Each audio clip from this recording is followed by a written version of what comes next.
Morning, good afternoon. I'm assuming that you are with me now, and this is Kathy. The broadcast is now starting. All attendees are in listen-only mode. Good morning, good afternoon. Hi, this is Kathy Kress, and thank you so much for joining our webinar and for caring enough about your business to learn about the business of geriatric care management and specifically marketing that we're going to cover today. Specifically, I just want to cover a little bit of housekeeping. Please write your questions down, have a piece of paper there, put them on your computer. We're going to do 15 minutes of questions at the end, and it is really important that, when you don't understand something or you want more about it, please formulate your question as we go along. I'd really appreciate that. So let's get started. We are going to learn about marketing and the steps to make that happen for you. And what will happen is, you can see that woman holding money. That's the whole point of marketing, to get more clients and basically to make more money yourself, because this is a business and you have to be able to get yourself a vacation, buy braces for your kids, and a secret to that is marketing. So I always give an example of a fake person that I've worked with, and let's say this is Sarah, social worker, and she has a public service background. She worked for the state of California in the MSSP program, which does care management under Medicaid, and she decided she wanted to be a private care manager. So she set her business up to serve both the rich and the middle income. Famous flaw in the beginning, and she designed her business on need, not demand. Another fatal flaw, because if you read Bob O'Toole's chapter in the Handbook of Geriatric Care Management, you cannot serve everybody. You have to serve the people in the top 10% who can afford to have your services for a long period of time. So she didn't know that. She targeted long-distance families, great, adult children, great, but half of her clients didn't have the income to pay her long-term. And what's the problem there? In a nutshell, when people run into home care management isn't that expensive. However, care management over a long time added to home care, really only the top 10% can pay for that. And you opening and closing cases all the time really takes up so much time and therefore money that you need long-term clients. And she, like most of the people that I'm talking to now and myself, were never trained to sell anything, ever. And most of her cases were short-term. Few could afford long-term, and so she did break even because she had a good care management background, but no profit. So I worked with her, I redid her strategic marketing plan, and that is what we're going to be talking about mainly today, and points under it. So branding is under it. I helped her rebrand her agency. We're going to talk about that. I helped her position her agency. How is your agency different than all of your competition? I helped her generate leads, their customers, to third parties like elder law attorneys, and lead generation to adult children who are even harder to be able to reach. And I taught her how to develop lead generation and tactics for third parties. And if you just look at this picture, they're worth 1,000 words over here with the magnet. Your business, your idea is to use your leads as a magnet to draw customers, therefore money. That's what lead generation is about. So I taught her how to set up lead generation, that get those customers with both a speakers bureau and co-presentations, and the rubber chicken circuit, which is, I love to talk about the rubber. I have a lot to cover. I can't really do it. But right now, when the FDA is out of business and the federal government is shut down, you really have to be very careful about what you eat. So I wouldn't do this right now because only your chicken might not be good. But basically, rubber chicken comes from going to a lot of clubs, women's clubs, etc., and target audiences and speaking. But all these things, lead generation with speakers and the rubber chicken, are public relations, and they're free. And this is a great thing because it doesn't cost you very much money. And all of this brings up the ethical dilemma of RNs and social workers in the whole healthcare world. That's mainly makes up geriatric care managers. We have to serve the top 10% economically to make a profit, and for reasons I just explained. Long-term clients are the only thing you can really have that really are profitable to you, and unfortunately, those people that have the money to pay for home care and geriatric care and management are only in the top 10%.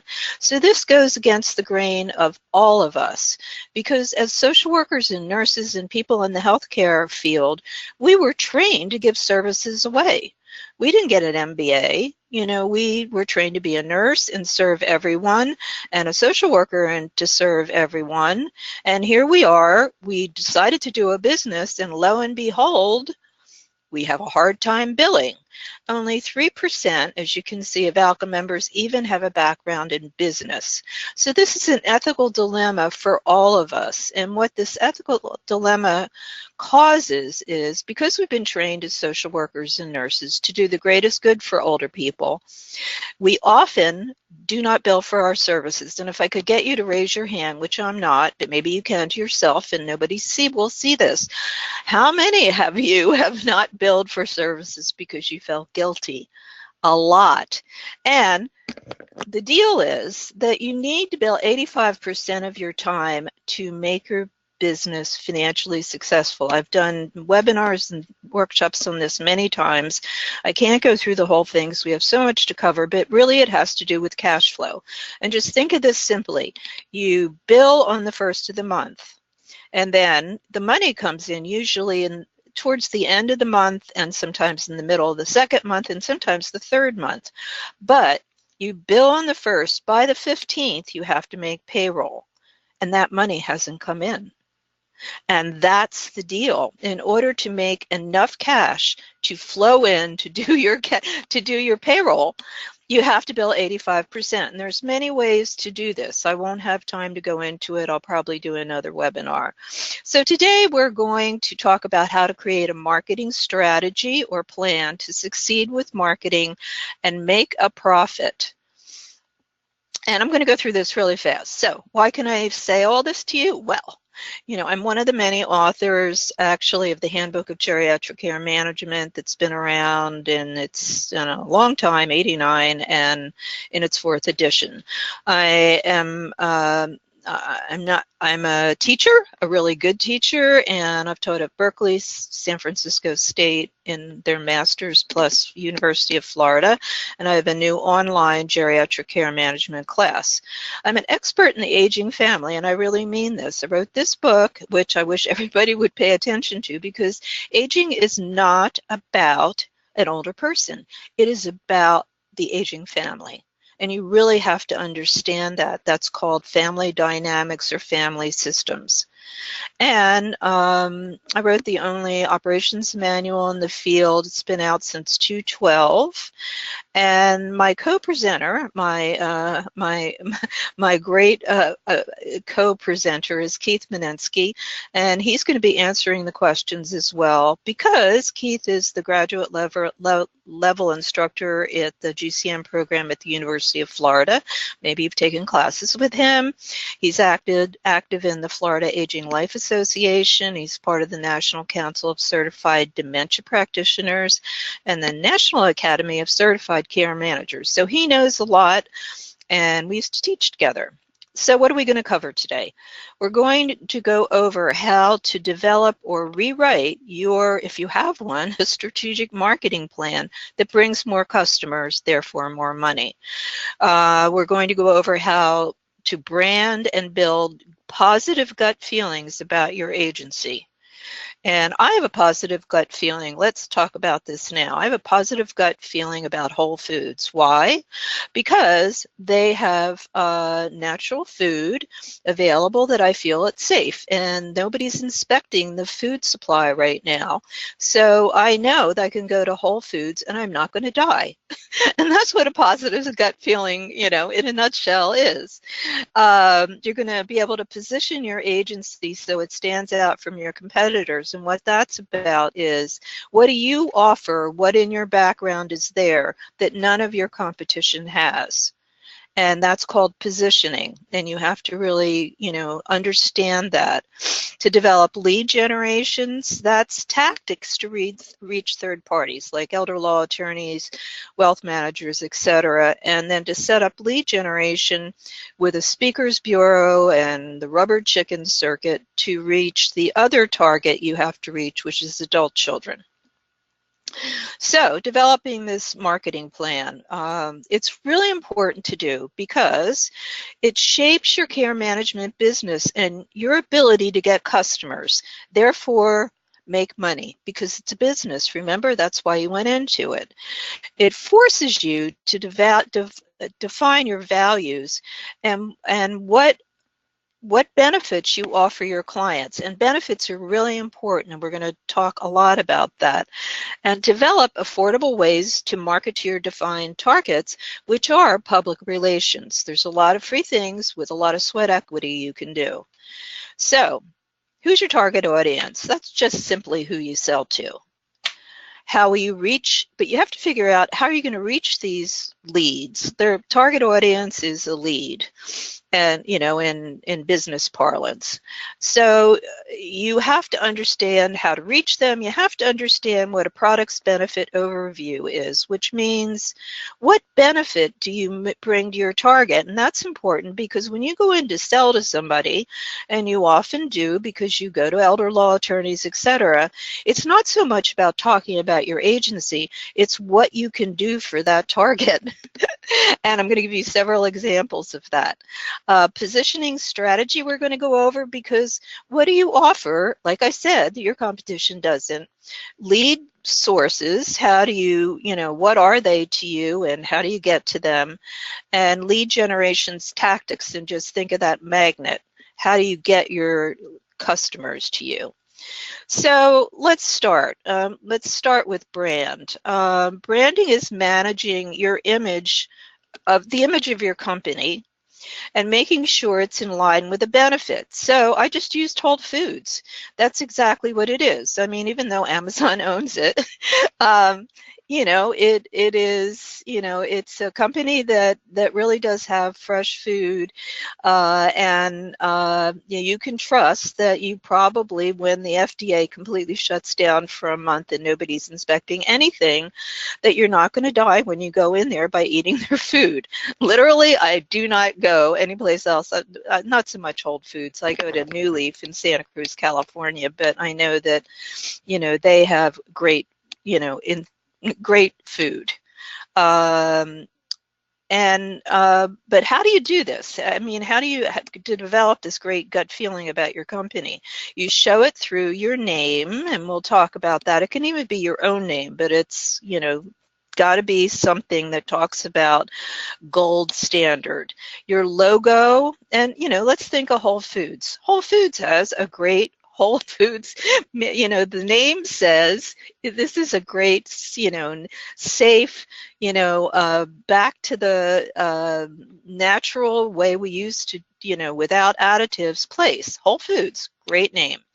And logo, your website is really important, and we're going to go through the website. It's all the copy you use. It's anything that you write about your agency, whether it's your business card, notes you write to everybody else. And it's also about your products, and use Whole Foods here.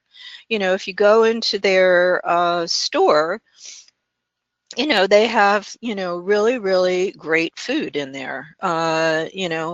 It's a place you can feel really good about shopping. It's expensive.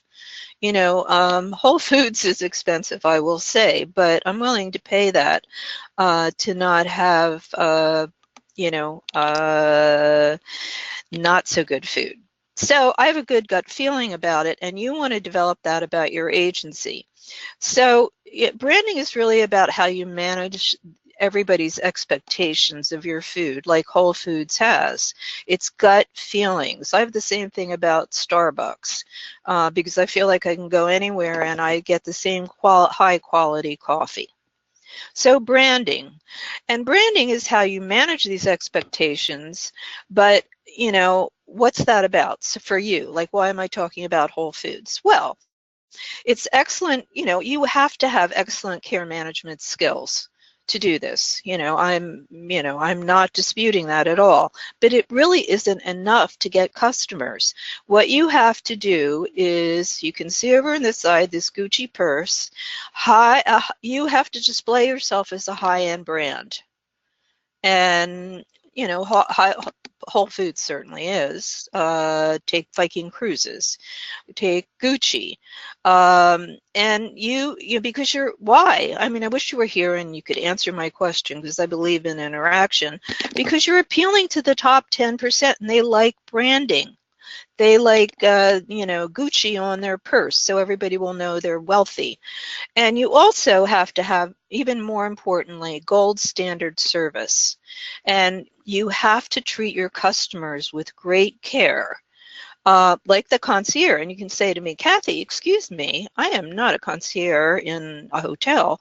Well, you're a concierge in care management. What do you do? What does the concierge do? They navigate through all of the information that has to be there, and they'll get you the best Broadway tickets fast. And what do? You navigate through the, perennially, incredibly complicated healthcare system to get this client what he or she needs right away. That's what you are. You're a concierge. So your brand needs to reflect your 4 seasons experience of care management, which has to imply great customer service. And let's take a five-star hotel products. They always have exceptional service. So 4 Seasons will say, from the moment the guest sets foot in 4 Seasons, the staff is trained to identify and respond to the client's needs in an integrated fashion. That's a key. So let's take it a little bit further. The staff's motto applies to a concierge, and you have to deal with concierge clients, the top 10%, care managers, in a way that if it's, and this is what they say in 4 Seasons, if it's not illegal or literally impossible, you'll do it. Well, you just change that around to, if it's not illegal or ethically a conflict, or literally impossible, or I need to set boundaries, we will strive to deliver it. So it comes down to great customer service. So let me translate this into care management. How care management applies to 4 Seasons mentality. When you, the care manager, and you can see through this picture, are going out to do an intake, not with your client, you got to translate that too. She's a customer in her home. And you may find in your intake she has a range of physical, emotional, intellectual, spiritual needs. And your role, because you're a concierge care manager, is to identify these needs, and that's what you do in assessment, and provide integrated, continuous solutions. And that you're monitoring, you're finding all the resources, and that's what I mean about integrated and continuous solutions. So what you do is you meet clients' needs, and what you really do is a needs assessment, and you already know how to do this. So you can do this. It's just like you do in care management, only with great customer service. So what you have to do is to get these gut feelings about your brand, is to train your whole care staff to offer, and this is really important, seamless customer service. You answer the phone right away. I can't tell you the number of times I've called people and it just rings and rings, or they're driving around and they don't have time to talk to me. And I've been doing secret shoppers for many years. I don't do it anymore. So you call, and then you call back right away. That's a concierge service.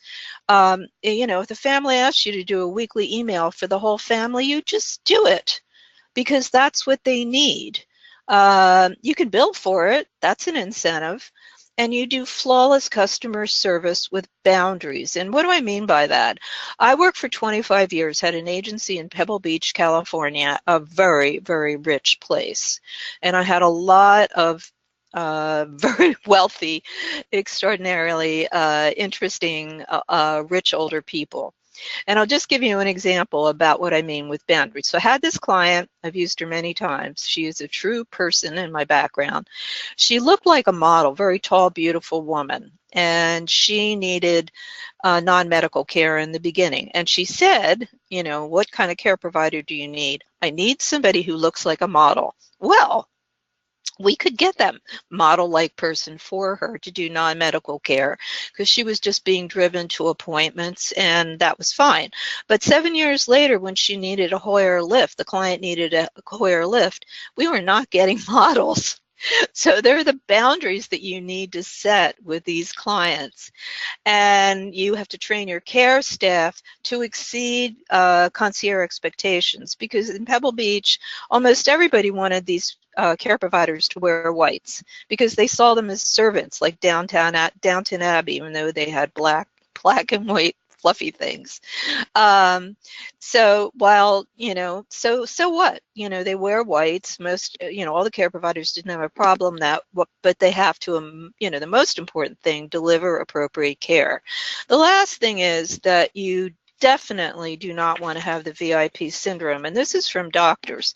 And what do I mean by that? I mean Michael Jackson. And the doctor who obviously killed him because he did what Michael Jackson said. You can't be, you know, enthralled by celebrity. Take Joan Rivers, who died of a facelift because she wanted it. And so you have to, you know, deliver, you know, excellent customer care with boundaries. And this is what I call a great branded agency. This is Nina Flum, or excuse me, that's her old name, Nina Herndon. It was a wonderful agency. And why do I, you know, why do I like this? This is a logo of the Hummingbird project she has, which is fabulous. I love it. It's very, very upscale and it's beautiful. She shows a book that she's written and is selling about well-being. This is a great photo. This person is very, very close to this older person. And that looks so warm. And the language in here, the writing, born out of a firm belief quality of care is important as quantity. And we created unique. Unique is a gold standard term to use. You've got to put those in. Capacity of joy. This is, you know, I find it to be a great website, and it doesn't, you know, it doesn't have Nina's name on it. You know, it's just Hummingbird, and you know, Hummingbird really just is, you know, a great way to look at this. So strategic marketing, how do you position your agencies so it stands out? And positioning is, how does your business model and concierge service, hopefully you have a concierge service, offer different things than your competition? How do you stand out? She might be in the webinar, but I have a woman who's taken my class who she was in the military and specialized. She's the care manager that specializes in the VA. That makes her really stand out from most of her clients. I worked for a long time with a woman who was head of the Alzheimer's Association for half the state of New Jersey. She did it for years, and she really, really, really knew dementia. And so she could say that that was, you know, part of her background. She really stood out, you know, among her competition. You have to look inside yourself and find out what is very unique about yourself that's going to make you stand out. And you also have to, basically do something called a competition survey. And I can't take the time to explain that, but if you have the Handbook of Geriatric Care and Management, the 4th edition, chapter 13, just look it up.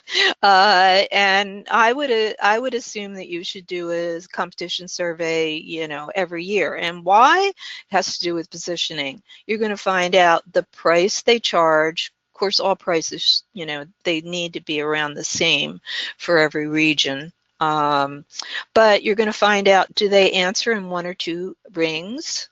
Do they have 24-hour call? What services do they offer that you can say you offered something different and really important? Is the customer service on the phone really friendly? And you need to position yourself to, learn all this and then be better than your competition. And then you have to train all your care managers in this, especially the person who takes your intakes, if it isn't you, because that person has to be really sophisticated and be able to use those positioning strategies and statements when they take the inquiry so you get the case. So let's talk about your plan to include lead sources. And this is lead generation. Just think of that magnet. Who do you market to get to the elder clients in the top 10%?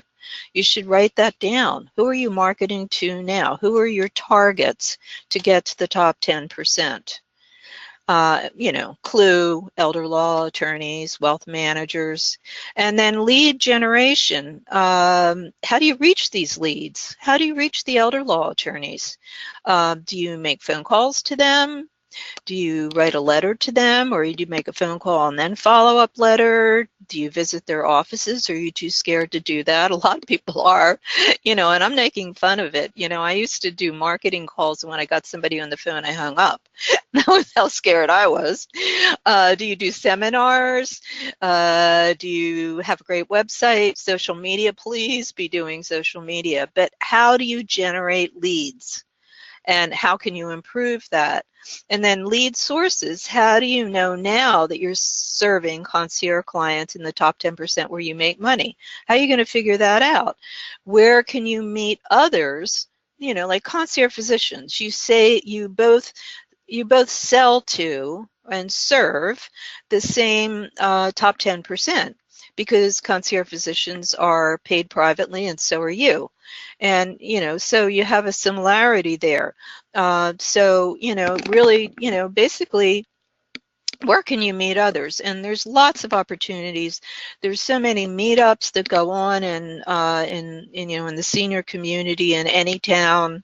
Going to I used to go and speak to the elder law association in the town. You can do it that way, but you've got to figure out, how do you meet others that are serving concierge clients and get leads from them, because that's what you have to do. And so let's go, it's talking about benefits. How do you, when you finally get in there and you get to the, office and you're talking to the attorney, like, what do you say? Well, first of all, you go over what your agency offers, but you make that brief, because that's not so much the selling point. The selling point is, what are you going to do for them? How do you rub my back? And so, it's just a clue on how to do this. You assess capacity. The elder law attorney doesn't. And so you can really be of help to them, whether somebody, basically can sign, giving $50,000 to their sweetheart in a sweetheart scam or not. You really know how to work with dysfunctional families. Elder law attorneys hate dysfunctional families because they just drive them crazy. I had one elder law attorney when I went to, meet with them, who said, "Oh my God, I'm so excited to see you. 2 weeks ago, I had to call the sheriff in when there was a whole family in there and they started hitting each other."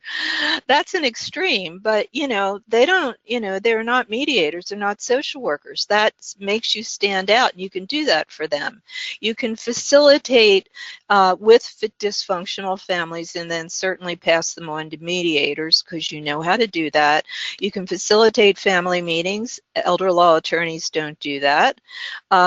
You are an expert in fighting siblings, and they're most of everybody's problem in aging. And you know, I'm not going to tell you why that is. I'm assuming you know, but you can help siblings be brought together to make the decisions that elder law attorneys need.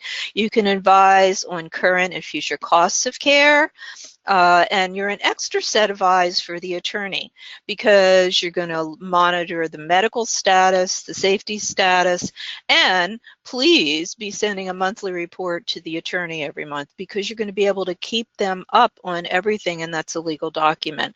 So this is what you have to say to the attorney after you explain what you do in your agency. And so, you know, basically, how do you find all these attorneys? Elder law attorneys, you can just go to the NALA site, that's the National Association of Elder Law Attorneys, put your zip code and you'll get all the elder law attorneys in your area. You add them to your CRM database, and that is your marketing database, think Salesforce, even though that might not be the best choice for you. Then you're going to revise your marketing plan and, you know, add all your other targets.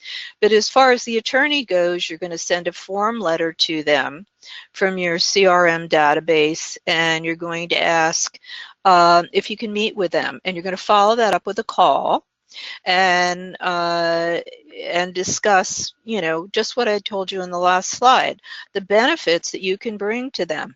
Oops. Then you're going to update your elder law attorney list a lot because everything changes. You're going to send the information to the care manager about care management and elder law issues, and ALCA has lots of great articles that you can ask them to give you about elder law attorneys working with care managers. And then you want to actually put them in your newsletter, and for that you need Constant Contact or SurveyMonkey or some sort of newsletter that comes out every single month, and that's called Touches, that every time they get a newsletter they're reminded of your visit, and so hopefully they'll make a referral to you. So that is benefits. So you want to sell benefits, not features, and it's a competitive advantage and it gets the attention of the prospects because, oh, you're going to do something for me. It sells your product or services because you're going to make life easier for them. It keeps customers coming back because once an elder law attorney or a wealth manager knows you do a really good job, then they're going to keep on coming back, because it helps their job, and you're going to cause prospects to talk about your product to other wealth manager or elder law attorney. And we don't, as social workers don't like burries, but this is what you want to do. You want to be better than your competition. So, and this is another example, and this is concierge physicians. So same thing, you serve the same upper 10%, you do one-to-one hands-on care, for a doctor, you can keep track of all the appointments and make sure they get there and never miss an appointment. You're going to ask all the questions ahead of time. You're going to know all the questions that need to be asked in that. It's not 10 minutes with a concierge physician, but what the physician needs to pay attention to. And you're going to fax that to them ahead of the doctor's visit. You're certainly not going to do it in front of the client. And so that the doctor has all the healthcare concerns before the appointment. And you make home visits in addition to theirs, so you're an extra eye to them. And they're not a social worker, you're not a doctor, but you can work as a team together. So there's another example of benefits. And then you want to create the speakers bureau I've been talking about. And what you want to do is, this is PR, remember, free PR, create hot topics. And the hot topics are, I'll go over that in a little bit, but, fighting siblings is a great hot topic. And you want to present them to upscale service and ladies clubs. So what do I mean by that? I live in Santa Cruz, California, and if you're anybody, you want to belong to the Symphony Guild. This is really true. And so you want to basically speak to the Symphony Guild That's a ladies club, but not many men are in there. And service clubs like the Rotary are great, and they're always looking for good speakers. So you want to, basically put together a template for this, 4 topics. That means a template for the speech ahead of time. And you could do this with the APs too, and have everything done ahead of time, meaning that you, how to, time it, I'm going to make the presentation May 1st. So on April 1st, I start doing this and have the handouts at the end already, because that's how they remember you, and ask for an email list, figure out a time frame, and your agency uses this like the magnet to draw adult children, the hardest people to get to, because the adult children belong to these clubs and they will really, really help you to get new customers. And creating a speakers bureau has these advantages. You can show how you're an expert in the area, and most of you are. You can showcase your knowledge of all the hot topics. You know a lot about aging. You can establish yourself as an authority in the field, because you not only help people, but you know the clinical and the educational part beyond it. You are an expert professional in the community, and you're the person to turn to when they need care for their older adult. Plus, it's free publicity, because you can send out news releases about speaking to these places. On top of it, you can get radio spots. I do blogs almost every day, and I've been doing blogs about PR lately, and you can look at the links in the blogs. You can just go to my website, and I tell you how to get free radio. It's pretty easy. And you use the radio to amp, talking about you're going to do this presentation, but talk about, your services. Okay, how to write a template speech for the, and I have Abe Lincoln here. You can see, no, nobody had to teach him, because he actually, never even went to school. He had to walk 30 miles to get a book, but the guy was he knew the natural rhythm of a speech. You don't necessarily know this, maybe some of you do, but this is how you want to do it. You want to start with something interactive. You always want to engage your audience. If you've ever heard me speak, I always do this. And so you can, give them a quiz at the beginning, so that everybody has to think and answer back to you. They're a part of the speech. Or you can, get everybody to raise their hand if they have problems with their aging parent. You're engaging them that way. You only want to cover 4 to 6 points. You want to phrase each new point as a question. Why are people living so long? You'll get a lot of different answers, because, they live a long time for a lot of different reasons. But that's interactive. You engage your audience, and you end with a list of solutions. And you learn PowerPoint if you don't already know. I've been, showing you this because I always use pictures and coordinate the photos with the PowerPoint, and then speak with the PowerPoint. And that's how you do it. But most important, what does it give you? A future bank of clients. And a lot of word of mouth if they like to do it. And some of the speeches I could suggest: sandwich generation. The sibling one is great when siblings aren't doing their share. Everybody can relate to that. Travelers in time, something about aging. Do your parents really need to go into a nursing home? But you probably have some great ideas, so just put them in there. And then make a checkoff sheet for every single speech, so that you cover everything. You've got to be very organized about this. Have your outline, have your PowerPoint, and your handouts. They're really important, because you want them to remember you, and you want their email, and that's a sign-in sheet.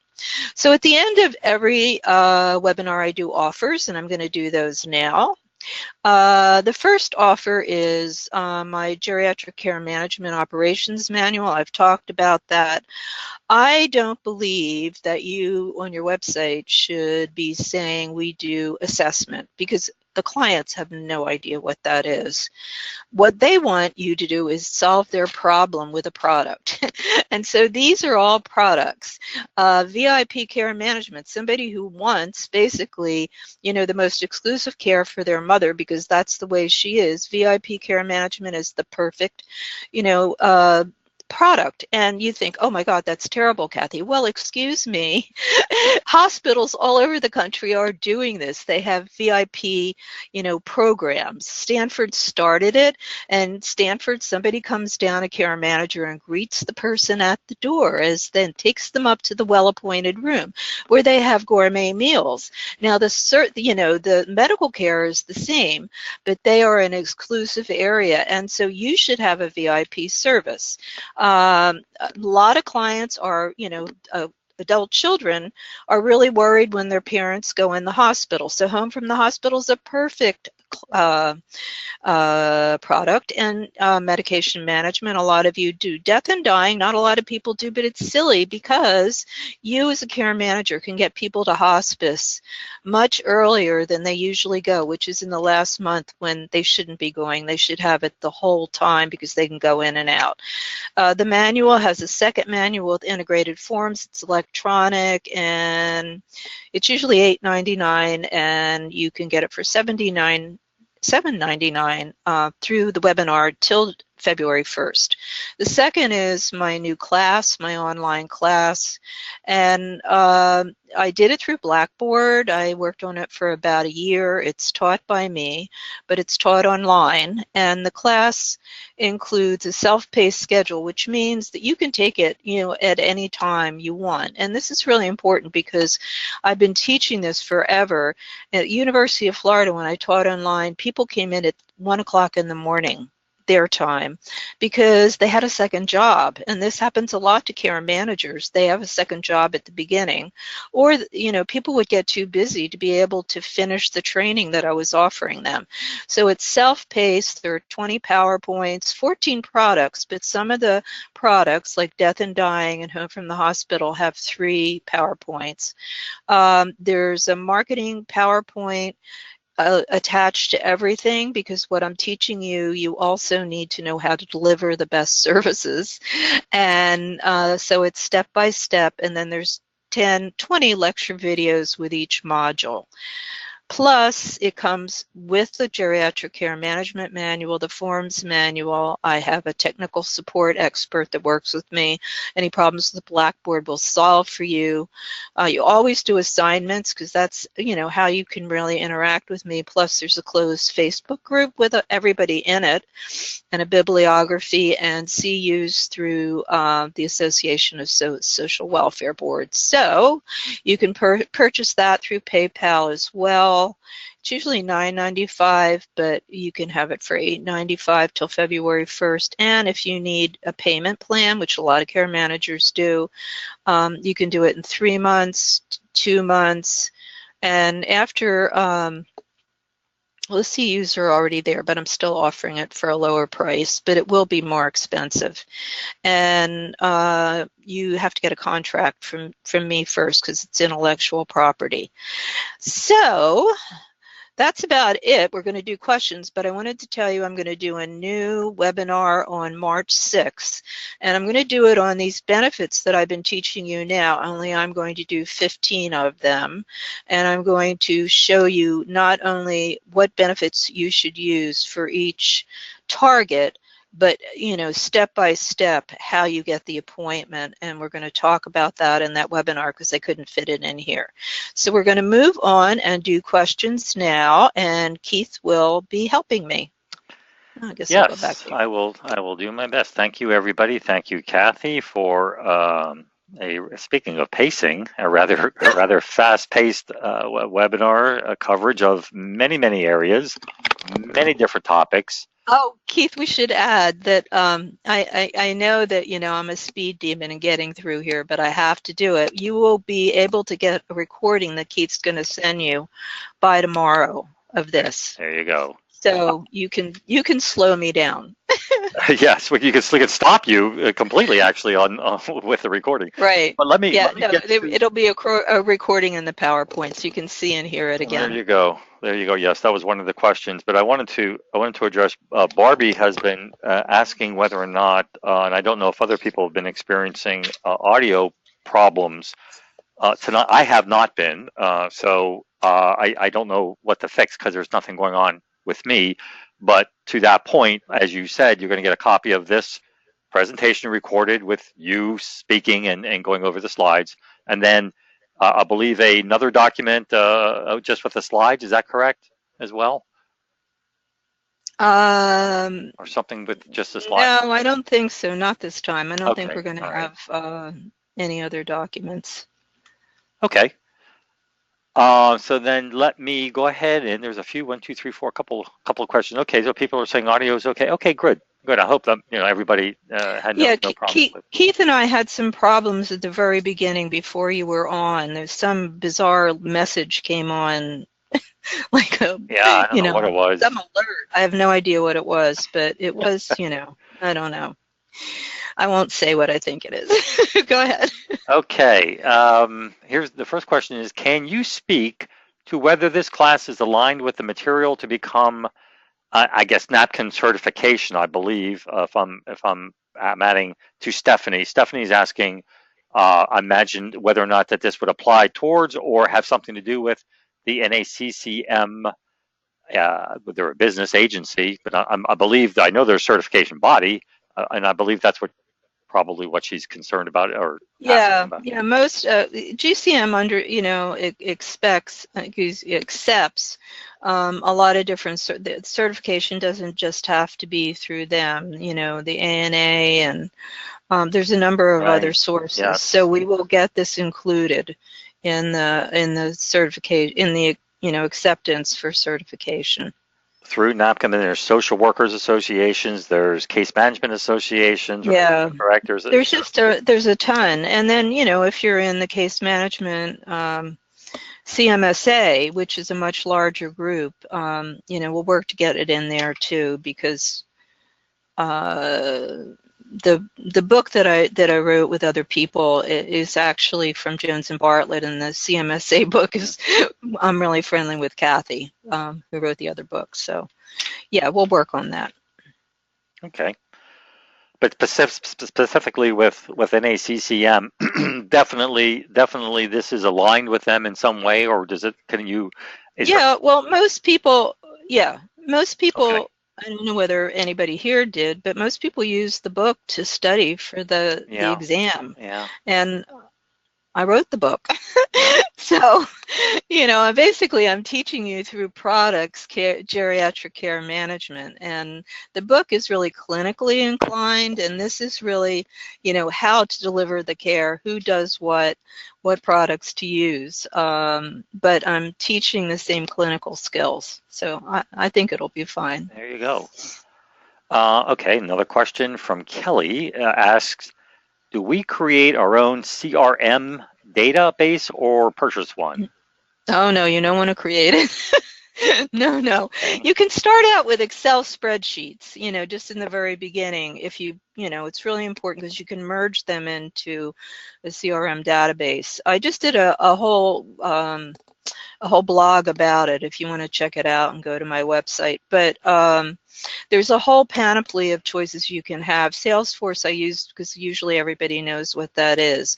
But there's a number of smaller marketing databases that you can choose from. And if you wanted to call me or email me, I can give you some examples. I've done webinars on that too, but no, you want one. You want an interact. I mean, unless you write code, you should have one that's already prepared, because it has to basically keep all your marketing contacts in it, be able to write letters to everyone, so that you can write a letter to elder law attorneys and it'll personally address them. And it'll keep track of everything you do in marketing. And unless you really write code, I don't think so. But if you just want to start with Excel, you can, and because you can merge it in. So would that be like targeted marketing? If that's even a business? I don't even know if it's a business. Marketing databases has two positives, a number of positives. Then the one is that you gather all of your targets in it, and you keep track of how you marketed to them, when you made a call to them, when you went to visit them, what benefits you used that really worked with them. So you learn from your own marketing. And it also will do a newsletter for you. If you want to do your own newsletter, it will spew out all of the letters you need to send out because it's all in the marketing database. So they're invaluable. You should have a client database, a marketing database, and a billing database. And usually, billing is built into a lot of databases. But I've done a lot of blogs about, the different marketing databases that are out there. Okay, so look for the blog, I guess, or look at the blog. Or just, Google care management marketing databases. Yeah, there you go. Yeah. There really isn't one for care managers, but there's a lot of choices out there that are very good. And I only say that Salesforce is for like somebody that has 5,000 customers. We don't have that. So you really want to choose a smaller one, but Salesforce is, the ubiquitous one that everybody understands. Okay. Or just Google what is a marketing CRM database. There you go.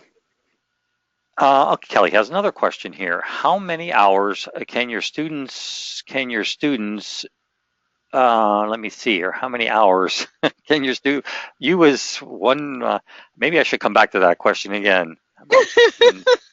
You as one for supervised hours, I'm not quite sure. How many hours can your students, let me move on to the next question, maybe I'll come back to that again. The next question is, I think I'm pronouncing it Nadia. I hope I'm saying that correctly. Does successful completion of your class you just mentioned is on the Blackboard give permission to take a license exam? It depends upon who's licensing you. Yeah, there's a lot of certification bodies out there. If you look in the Handbook of Geriatric Care Management, there's about 10. And you really have to look at what their, ANA is really strict. You have to obviously be a nurse. There's a recreational group that does certification. Yeah, I really can't answer that. It just depends upon, who you want to get certified under. CMSA is a really tough exam. Really, really tough. They're all tough. None of them are easy. They really are. They are. I mean, although I think the NAILA one, the ALCA one is the easiest. I mean, probably. It started 40. I'm not even going. I won't explain why, but I do know it's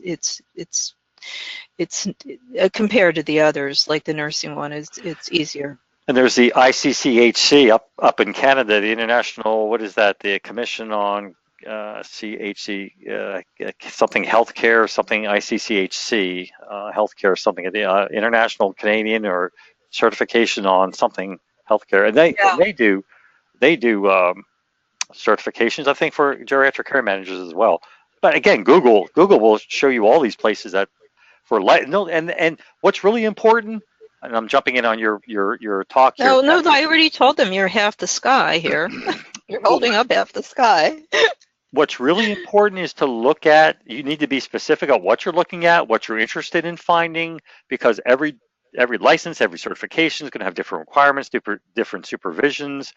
There's a lot of, so I would sort of ask yourself, what am I interested in, and narrow it down to it, and then take a look at those particular ones too. Some you have to work with certain other people, some you can go out and work in general. There's a lot, like Kathy said, there's a lot to it. Really hard to, and it's state by state. Is another certification. Yeah, I mean, there's right. Yes. So, you choose which one you want that fits your needs. Okay, thank you. Kelly is back with an ask her about supervision hours and how to get supervision hours. I'm assuming. I have been asked by 2 people lately if I would supervise them, and I'm sure I can. I just haven't really had the time to do it. It has to be an agreement between your employer and me. I certainly have the credentials to do it, to do the supervision. If you're interested in me supervising you, and and I actually probably through the class I am supervising you, and you have a lot of Yeah. interaction with me. It just depends upon, what counts for supervision. I mean, GCM or ALCA has its own definition of what is supervision. A certain number of hours, and you have to look into that. And if you want me to do it, I have to be able to have the time and to be able to do that for you. And so, I can't really say definitively that I could Yeah. meet everybody's needs, but it's certainly possible. If you And the class, yeah, I mean, the class probably is a real possible thing, because I have a lot of interaction with people with the class. I really love to teach, and I love to do it. So go ahead. if you go back to the question before about she was asking about that person was asking about certification and licensure, the same thing would apply, because you would be looking at what the supervisory person's role is in that particular field you need supervision for, if it's in fact towards a certification or a license, if that's what your goal is, and I'm not sure if it is, but if it is, GCM. Okay, so you're thinking about GCM, from answering you right. Yeah, so it would depend on really what it is. I could supervise GCMs because I'm certified. Kathy, you're certified, but I couldn't supervise social workers because I'm not a social worker. And you need to be a social worker, whatever their level of certification, licensure probably. And to right, Kathy, you're a social worker. You would know. You can answer that. It would be social workers, licensed social worker would have to supervise somebody who's looking for social work licensure. So it would very specific. Yeah, it really depends. Yeah. You have to really read the fine print. Okay. Christina is asking if concierge physicians are also targeting the top 10%. Oh yeah, because it's private pay, and these are people that are not able to use Medicare or insurance. Well, let me finish her question though. She said. Oh, I'm sorry. I'm sorry. She's saying, yeah. So physicians are targeting the top 10%. Would they regard GCMs as competition for the same target group? And what is a good way to No. change that perception if it exists? Well, that would be in benefits, Yeah. because you can do a lot of things they can't do. Yeah, absolutely. I don't think there's competition, honestly. No, it's a collegial relationship. Yeah. I don't do it anymore, but I work with an agency right here in Santa Cruz right now, and they work with all the concierge physicians. It's really just a meeting of great, minds doing, you're a social worker, you're a nurse, but you're not a doctor, and you can, do a lot of things that they can't do, make extra visits. That always helps, but you're not going to do, well, a nurse could do blood pressure, but you're not going to admit them to the hospital. Yeah. And about all of the, the social services available in the community, and all of the,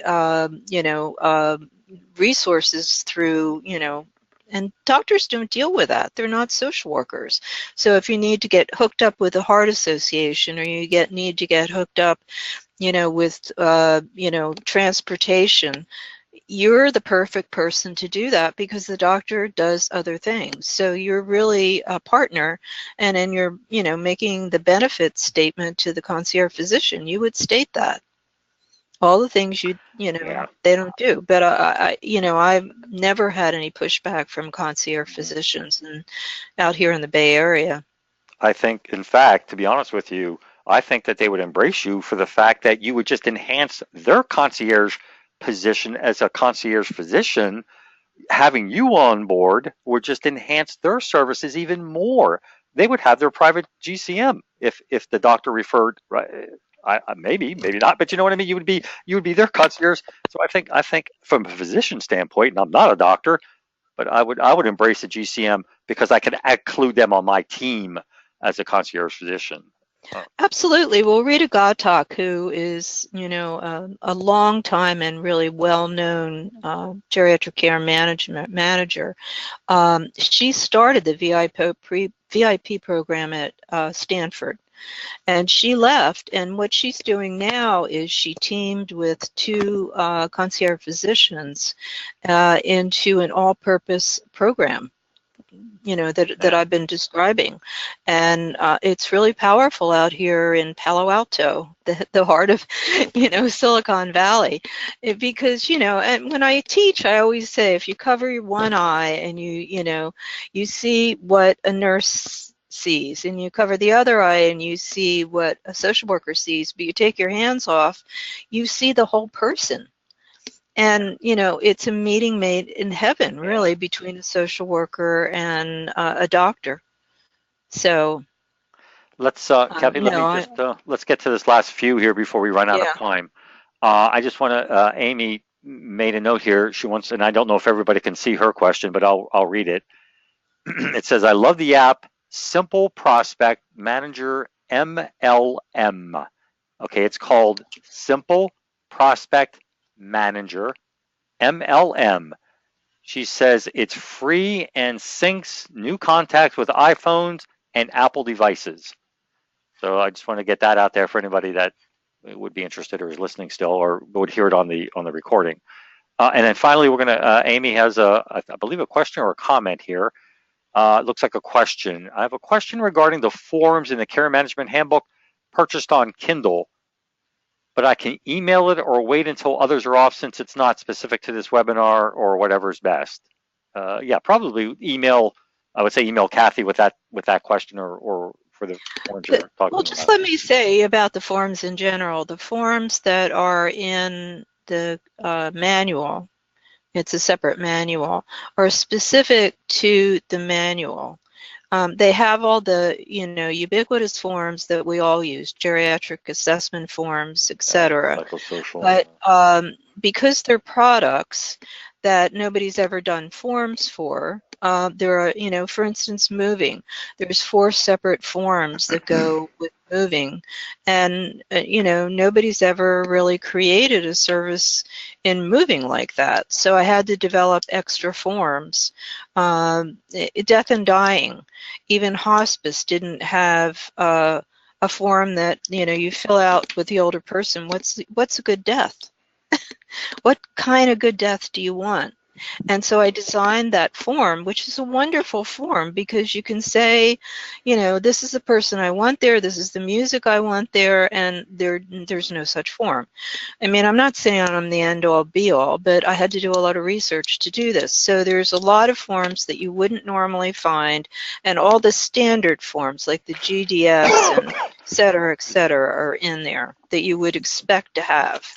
And they're all electronic so that the manual is synced electronically with those forms. So. Okay, all right, but I would still, if there's other additional things that she wants to ask you, just contact that.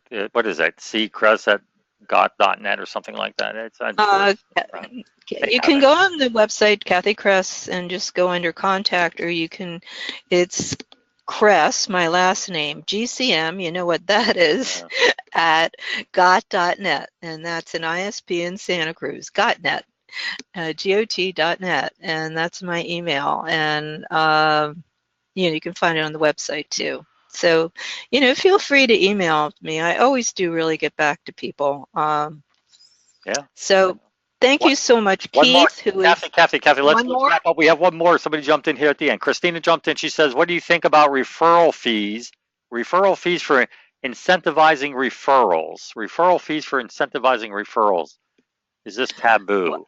Well, I could look at it that 2 ways, and we don't have enough time. One is you cannot take referrals fees from, a place for mom.